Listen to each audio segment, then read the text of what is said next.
Okay, Wildcats, today we're going to patterns are growing. Please mark out pages 105 to 125. All right.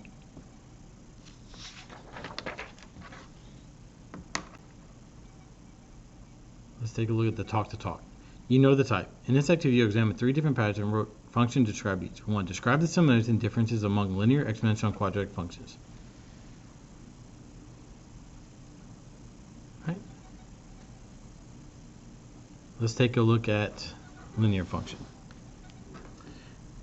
Go ahead and graph the linear parent function.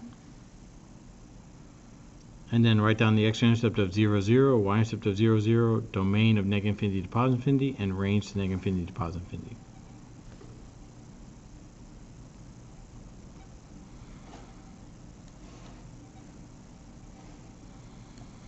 All right, let's take a look at quadratic function. Go ahead and graph the quadratic parent function. Write down the x-intercept 0, 0, the y-intercept 0, 0, domains negative infinity to positive infinity, and ranges bracket 0 to infinity. Okay, let's take a look at exponential function.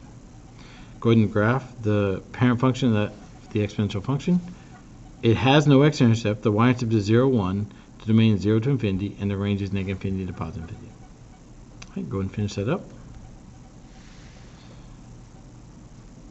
All right, let's take a look at the next page. Go ahead and mark this page out.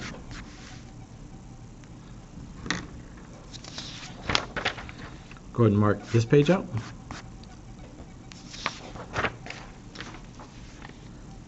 All right, 3. Samesies, comparing multiple representations of functions. Rewrite each expression as a different equivalent expression. So let's take a look at questions 1, 2, and 3. All right, so 1, when you have something outside the parentheses, you multiply it by each term inside the parentheses. So 7n times 3n is 21n squared. 7n times 1 is plus 7n. All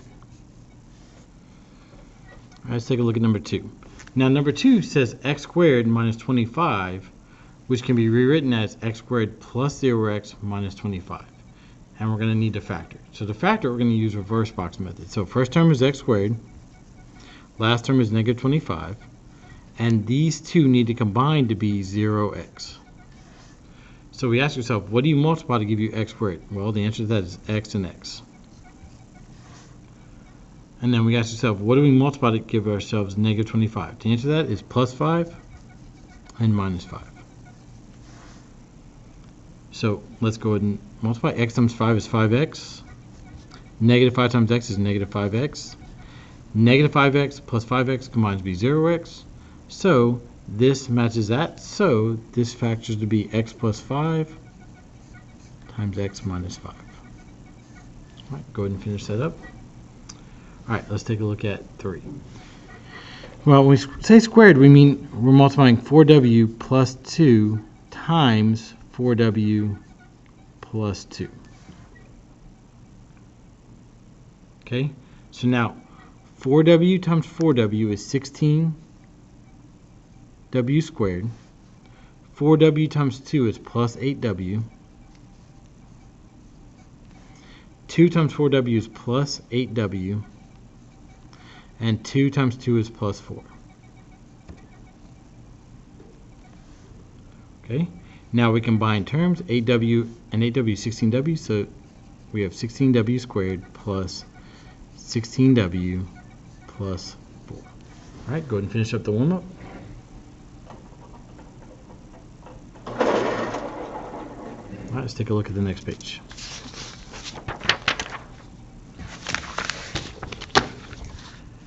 Getting started. Function or not a function? Consider the relationship shown by each of the given representations. So relationship A. If you draw a vertical line and it crosses more than once,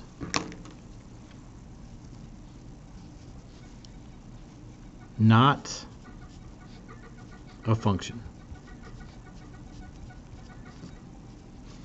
Okay. Now here we're only worried about the x. Okay. If x does not repeat, then it's a function.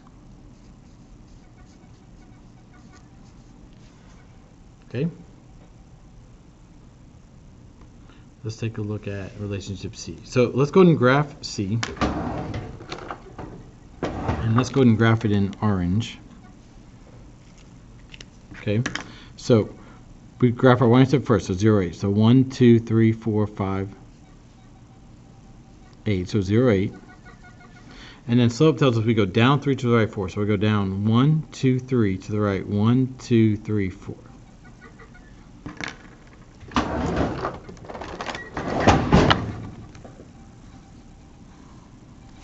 Okay. Now, if we draw a vertical line, it only crosses once. So whereas this was not a function, this is a function. So it crosses twice, not a function. Crosses once, function.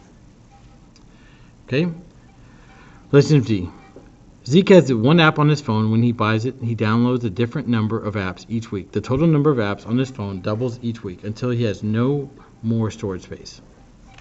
Let's set W equal the number of weeks and A equals the number of apps. So in week 1, he has 1 app. In week 2, he has 2 apps. In week 3, he has 4 apps. Week 4, he has 8 apps. Week 5, he has 16 apps. Now, again, we look at the table. When X does not repeat, then we say that this is a function. Okay, so let's just rewrite that over here. So relationship A is not a function. Relationship B is a function.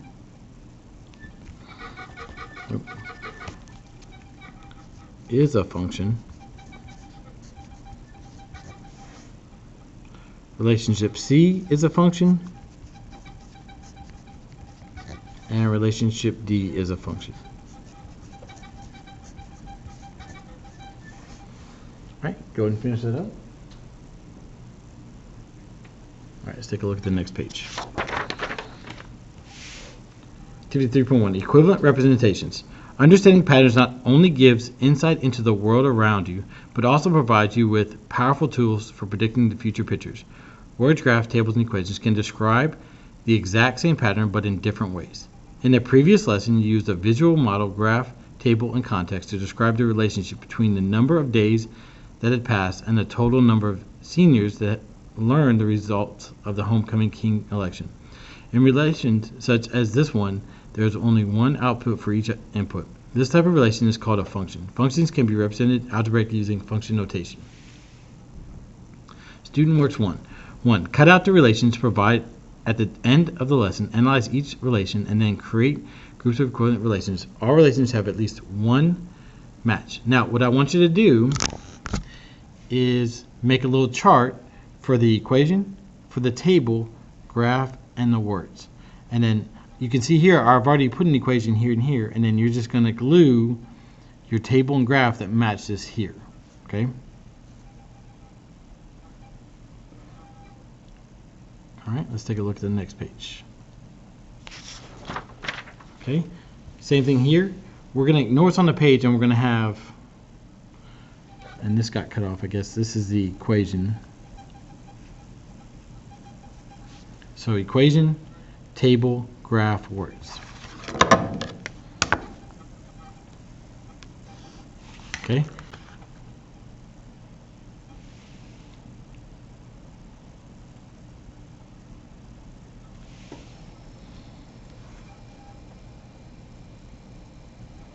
All right. So graph cutouts, you're going to cut out and glue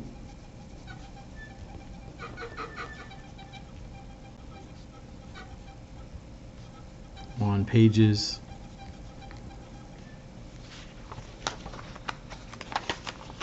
131, 132.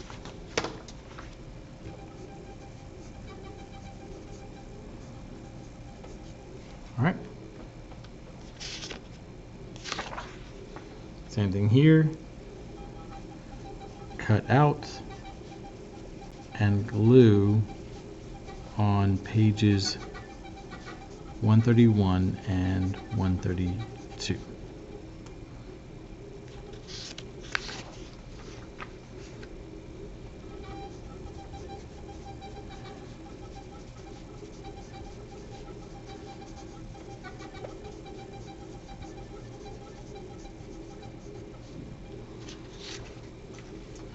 All right, activity 3.2, equivalent functions. A ceramic tile company creates a new line of decorative kitchen and bathroom tiles. The company sells designs that are created from the combination of small gray and white square tiles. The designs follow the pattern shown. Analyze the tile design. Describe all of the various patterns that you notice. The center gray square has dimensions that are an odd number. Okay, so let's go ahead and complete the table. It says number of white tiles. So 3, 6, 9, 12. So there's 12 here. There's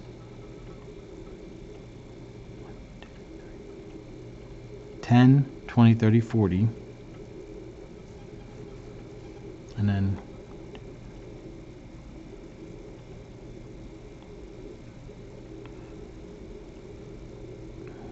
so there's 1, 2, 3, 4, 5, 6, 7, 14, 21. So, and there's 21, 21. There's 1, 2, 3, 4. So 21. So 1, 2, 3, 4, 2, 4, 6, 8, 84. Okay. And we're actually not going to worry about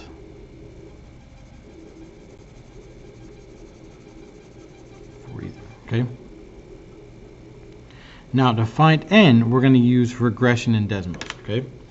So I'm going to go to Desmos, graphing calculator. We're going to add a table, and then we're going to put in a value. So 1, 2, 2, 3, 12, 40, 84. Now I don't see my points. I'm going to change the wrench. I'm going to go from 1 to 3, and then I'm going to go from 12 to 84. And then I'm going to zoom out. Now it's hard to see, but I'm going to help you out.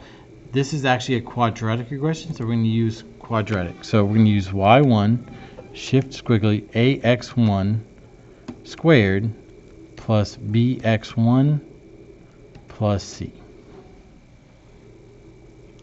So our values are 8, 4, and 0.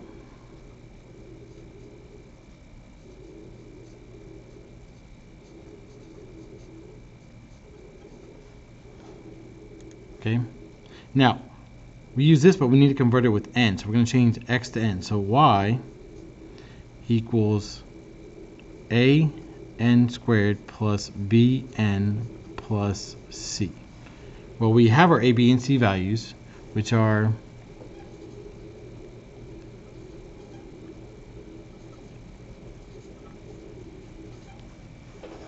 okay. So our equation here is 8 n squared plus 4n plus 0. And we're not going to worry about the regressions for here. We're just going to worry about the regression there, okay? All right, let's complete the table here. Number of gray tiles is 13. And then so you might have to write these down. So I count 4, 8, 12, 16 here, plus 5, 10, 15, 20, 25. So 16 plus 25.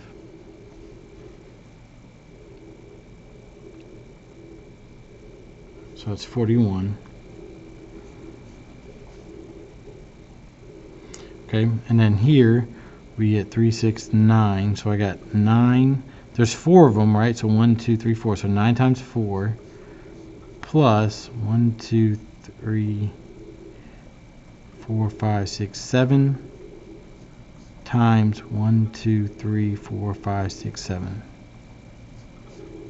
And we might need a calculator for that, so let's go to Desmos. Just want scientific calculator, so 9 times 4 plus 7 times 7 is 85.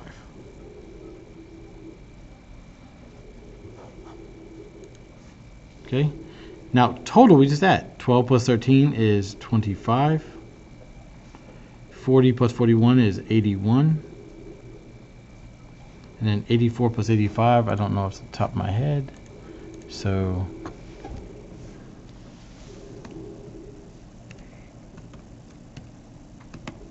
it's 169.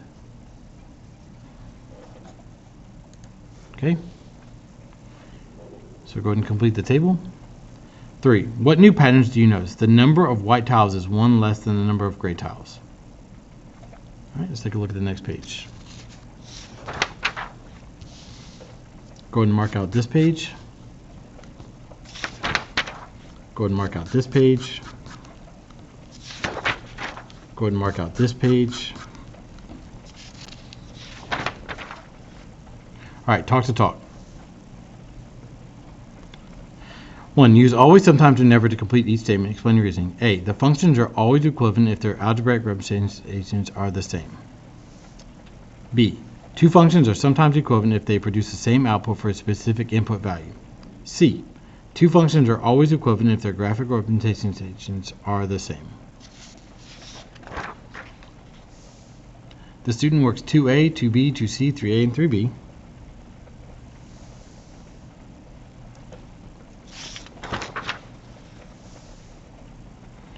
All right.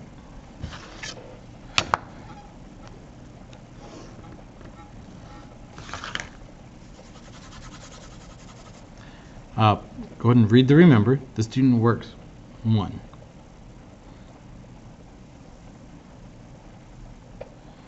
Okay, let's take a look at the next page. Mark this page out. The student works 3. Mark out the review and then works 3.